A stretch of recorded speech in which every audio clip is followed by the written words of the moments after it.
Bring us around the corner. So today we want to share with you 8 container gardening crops that you could sow in the month of April. Depending on the outdoor temperature, you could either start them early indoors or you could direct sow them into your container. The weather is now starting to warm up here in zone 3, but we could still bring the garden into our container. The first crop that we're excited about growing this year is the Sugar Bond pea.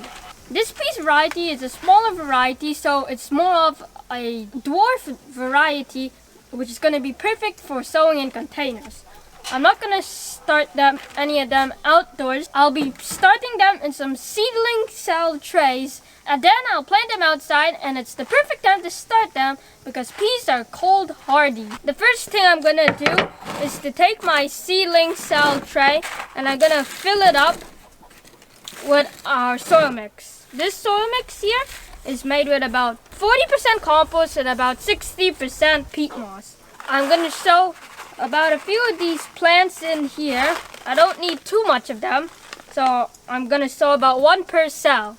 And the thing is with peas is you don't want to have a very wet mix. They'll rot instead of sprouting if they have too much water.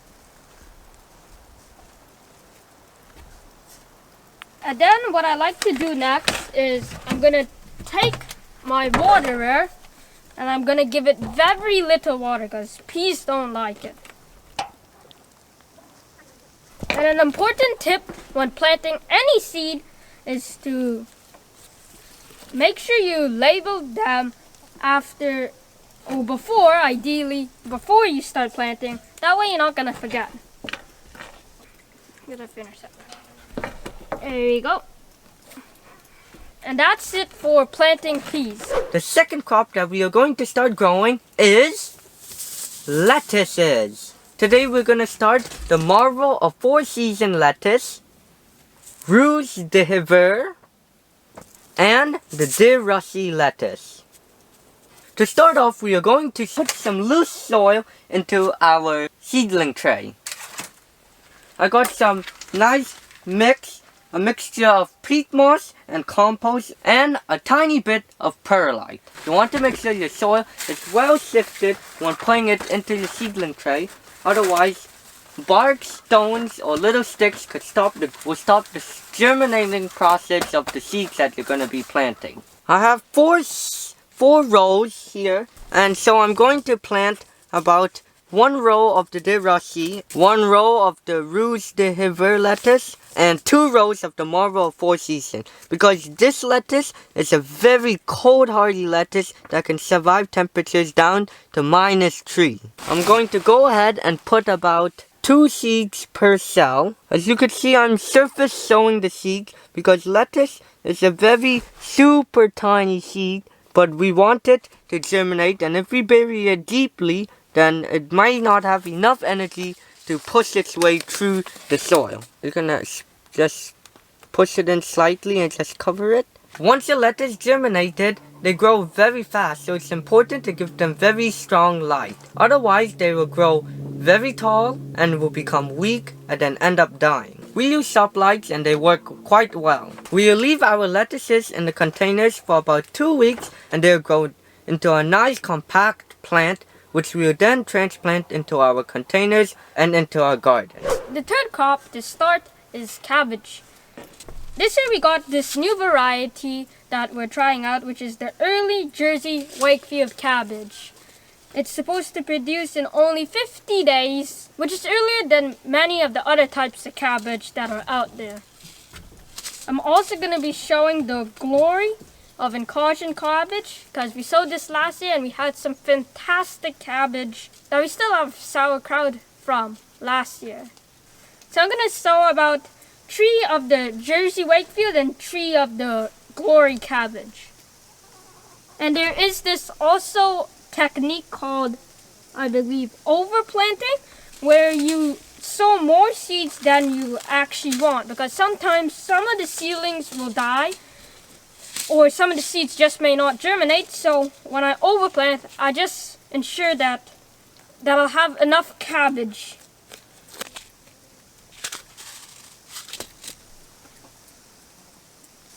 And overseeding your seeds will also help with the better germination, especially if you're using an older packet of seeds. The depth that I sow my carrots is probably around a quarter. My cabbage is a quarter inch from the top. The cabbage seeds that I just planted will take about 3 to 7 days before they all germinate.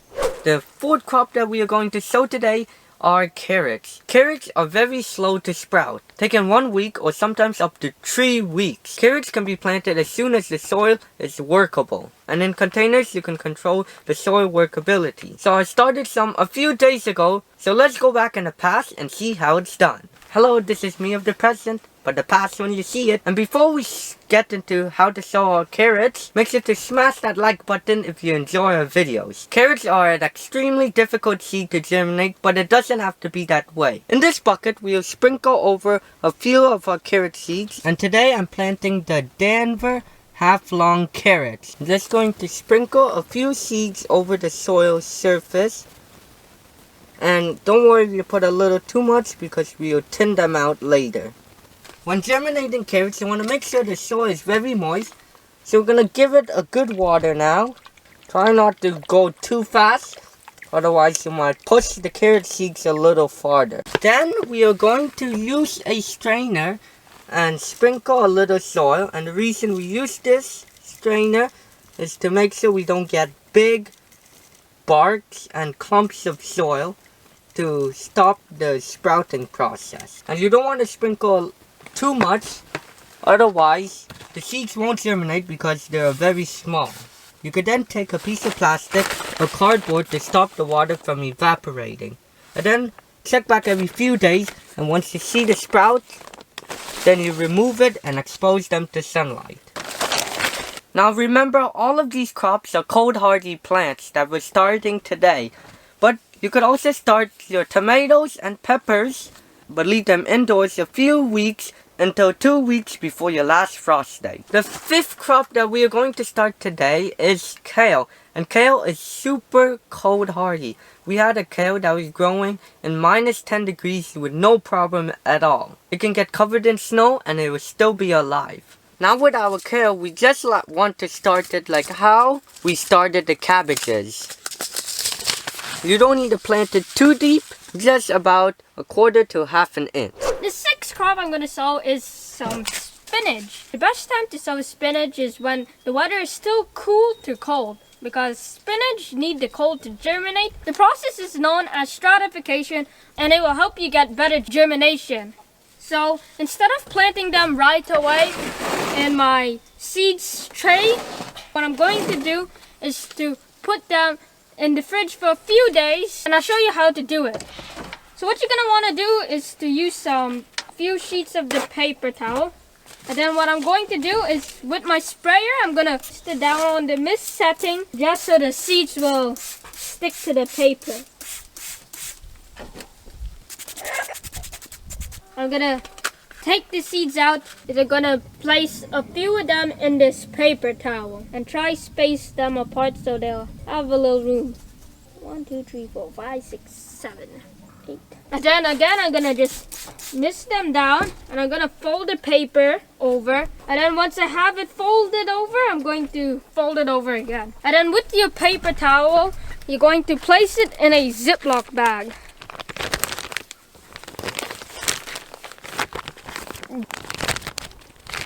Like that. Because I don't want to really mark on the Ziploc bag, I'm going to use a piece of green tape.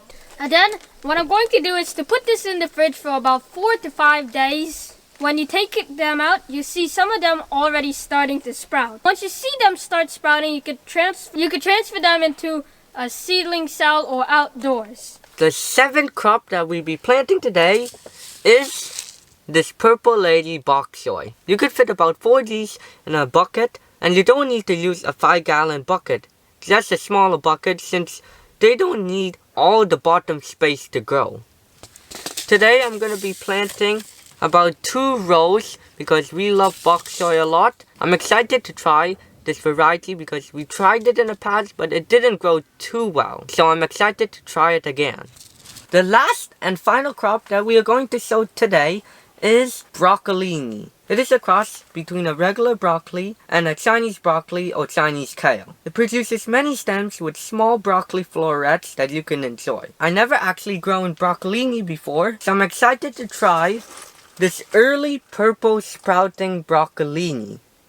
On the package it says it can grow unprotected in zone 7B and warmer. So just like bok choy and kale, we're going to plant broccolini about 1/4 to 1/2 inch deep. All the 8 seeds that we started today, it's important to give them very strong light once they germinate, otherwise they may become leggy. But most importantly, when transplanting the plants into your buckets or containers or into your garden, it's important to have high quality, well draining soil. So watch this video next to learn our secret ingredients that we add to our soil to make it much more healthier.